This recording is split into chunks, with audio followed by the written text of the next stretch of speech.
Buongiorno da Renzo Micheletto, ben ritrovati con una nuova puntata di Radio Veneto Agricoltura. Quest'oggi parleremo di biodiversità vegetale e un tema che è molto interessante. Vedremo di quante cose potremo fare riferimento.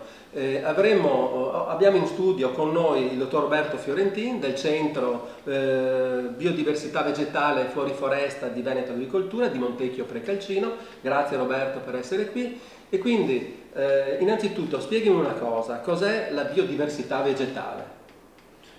La biodiversità in generale è la diversità della vita. Si esplica in molti modi, quello più evidente, più palese è il numero di specie. Un luogo ad alta biodiversità, immaginiamo tipicamente l'Amazzonia, le foreste equatoriali, è un luogo che ha tante specie. Poi ci sono vari livelli di biodiversità che si esprimono a livello di diversità di habitat, di ecosistemi, oppure anche al di sotto del livello delle specie nella diversità di patrimoni genetici.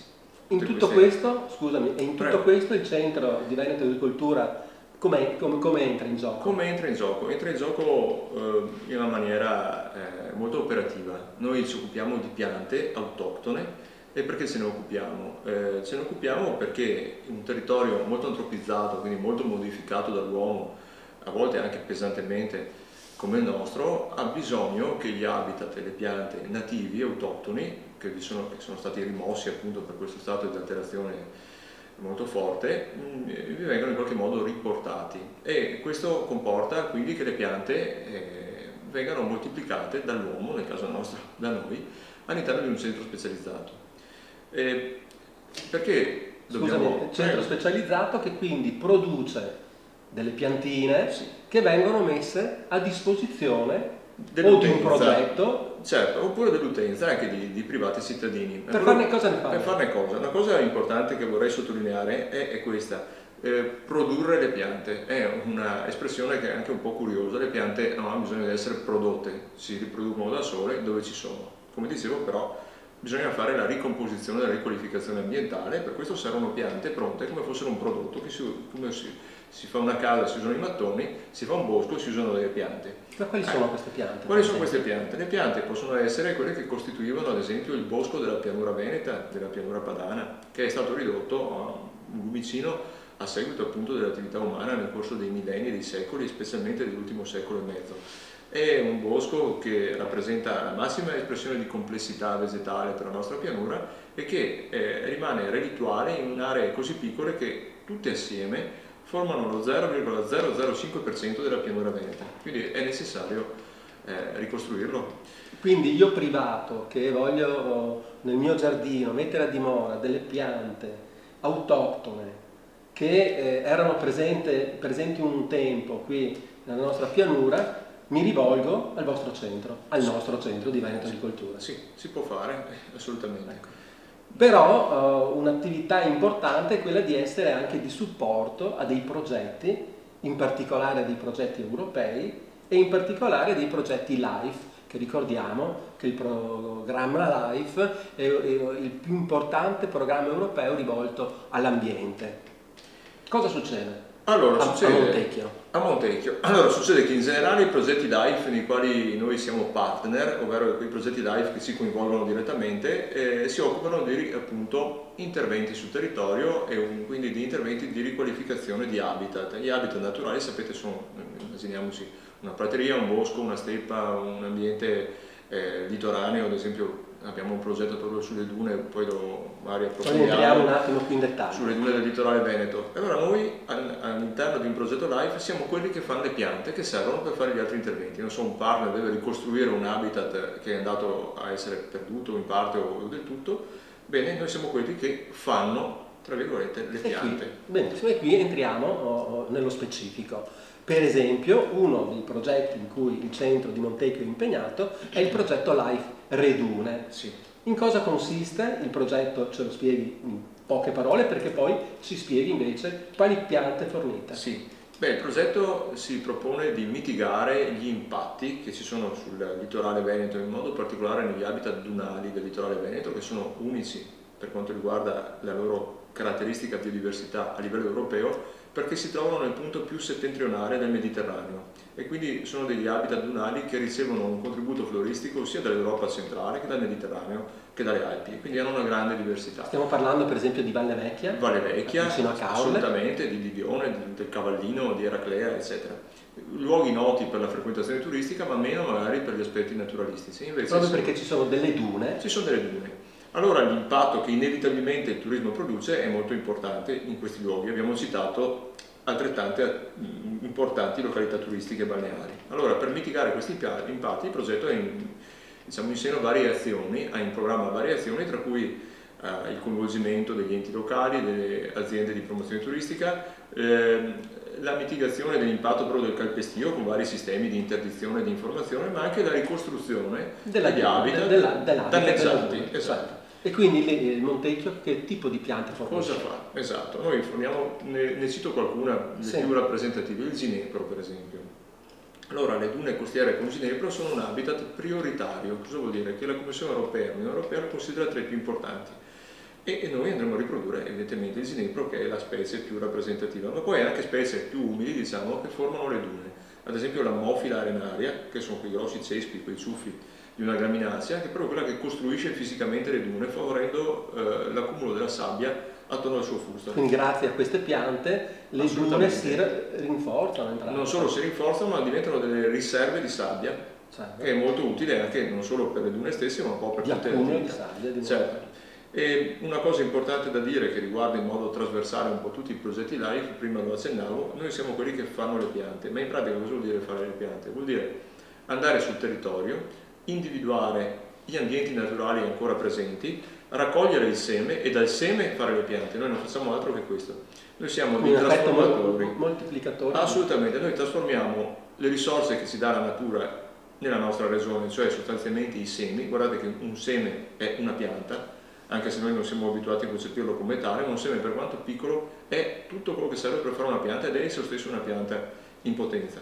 Noi cerchiamo di portare questo in realtà, cioè di far sì che questo che c'è potenzialmente all'interno di ogni seme diventi una pianta che poi può essere usata nell'impiego. Ma complessivamente, mediamente, di questi progetti. Nell'arco di un anno, quante piante producete per questi progetti? Per i progetti LIFE, facciamo un esempio, il progetto Redune prevede 150.000 piante. Poi da mettere a dimora. Da mettere a dimora nel corso di 4 anni. Che dimensioni hanno le piantine che voi fornite? Sono piante piccole, sono piante giovani, le alleviamo con dei sistemi che permettono di dare ciascuna di esse con una piccola zolla di terreno, quindi sono piante con pane di terra, si chiamano tecnicamente. Facciamo anche in qualche caso sementi, non nel caso di questi progetti LIFE, ma siamo anche produttori di sementi. Un altro importante progetto LIFE è il progetto Risorgive. Sì. Che consiste in cosa e in questo caso cosa fornite? Questo qui è un progetto che si svolge nelle risorgive di un piccolo comune del Vicentino che si chiama Bressanvido. È un progetto LIFE biodiversità, cioè fa parte di un programma che si ripropone, mentre quello di prima era un progetto LIFE Natura, cioè lavora all'interno dei siti Natura 2000 come quelli che abbiamo citato, la Foggia del Tagliamento, Valle Vecchia, eccetera. Questo invece è un progetto che vuole essere principalmente un progetto dimostrativo e replicabile. È una piccola dimensione di un contesto appunto agrario, rogge, corsi d'acqua e fontanili di risorgiva messi a soqquadro e un po' a rischio e repentaglio di un'agricoltura molto intensiva, attorno ai quali si creano dei presupposti di aumento della biodiversità come in forma lineare stavolta, quindi siepi e ricomposizione delle sponde. Quindi è un ripristino del paesaggio. Ma anche un contatto con gli agricoltori in modo da creare consenso attorno a questo tipo di iniziative, certo. E replicarle in altri contesti territoriali. E in questo caso che tipologia di piante? In questo caso sono gli alberi e gli arbusti tipici della pianura veneta, quelli del bosco, per capirsi, di cui parlavamo prima. Anziché produrre piante e piantarle in un bosco, in questo caso vengono destinate a fare una specie di bosco lineare che è una siepe campestre. E poi altre piante invece delle sponde, quindi immaginiamo qualcosa che assomiglia al canneto, in realtà si tratta di altre specie, le carici. Molte specie vivono in ambienti di risorgiva anche per il fatto che l'habitat è fresco grazie alle acque di risorgenza che hanno una temperatura costante di 12 gradi circa tutto l'anno. Certo. Ascolta Roberto, da pochi giorni Veneto Agricoltura ha acquisito anche altri 2 nuovi progetti LIFE, anche questi importanti, il Palù, Quartier del Piave e il Beware. Sì. Partiamo dal Palù. Sì. Cos'è il Palù e cosa faremo come Veneto Agricoltura in questo caso? Il Palù del quartiere del Piave è una grande area di circa 600 ettari che si trova nei comuni di Sernaglia della Battaglia, Moriago della Battaglia, Vidor. È un'area appena a monte, insomma, a monte. Si trova nella sponda sinistra idrografica del Piave, in corrispondenza di una zona interessata da battaglie importantissime che hanno la storia della Prima Guerra Mondiale. E questi luoghi a loro volta hanno una storia molto importante legata all'attività dei monaci benedettini che ne hanno curato per primi la bonifica. La cosa interessante di questi posti è che ci sono ancora dei sistemi di campi chiusi, cioè di prati e di siepi che li chiudono, e sono qualcosa di unico nella nostra regione. Trovo uguali soltanto in qualche posto in giro per l'Europa, ma nella nostra regione, in generale in Italia, è un tipo di paesaggio affatto comune. Quindi vuol dire che adesso ci sono dei piccoli appezzamenti che hanno queste caratteristiche, il progetto mira ad ampliare questo... No, diciamo che più che ad ampliarlo, che è sostanzialmente impossibile perché è un ambito chiuso, mira a riportarlo in buone condizioni, cosa che si sta perdendo per vari motivi che il progetto andrà a individuare, a focalizzare, ad esempio la trasformazione di prati in qualcos'altro, oppure l'abbandono degli stessi prati per mancanza di convenienza economica. Voi sapete che quando un prato viene abbandonato, non più sfalzato, tende a imboschirsi spontaneamente. In questo caso si perde biodiversità, certo, perché anche i prati e non solo i boschi hanno un'elevatissima biodiversità. Certo, però intendevo che si parte inizialmente da un 10 ettari, sì, però in prospettiva potrebbe anche questo territorio ampliarsi a 600 ettari. Non diciamo nell'ambito del progetto, ma il progetto vuole dire anche di altri programmi. Il progetto dice: guardate, si fa così, in questi 10 ettari facciamo proprio una cosa a regola d'arte, in altri 60 ettari nel progetto contaminiamo, diciamo così, gli agricoltori e diciamo fate come noi. A quel punto tutto il resto del territorio ha un modello importante di circondensimo della superficie di riferimento. Certo. E in questo caso invece, allora, visto che stiamo venendo avanti, nel caso del progetto Palù, che tipologia di piante dovreste fornire? Nel caso del progetto Palù forniremo delle piante legate a questi prati, in modo particolare ai prati umidi dei Palù, che sono, i Palù, la stessa parola lo dice, sono degli ambienti originariamente paludosi. E sono prati. E per questo erano intervenuti i prati. E per questo erano intervenuti, facendo un sistema che però non solo non li ha eliminati, ma ne ha enfatizzato alcune caratteristiche positive che poi adesso invece stiamo perdendo. Certo. E quindi noi forniremo delle specie, ad esempio l'iris sibirica, una specie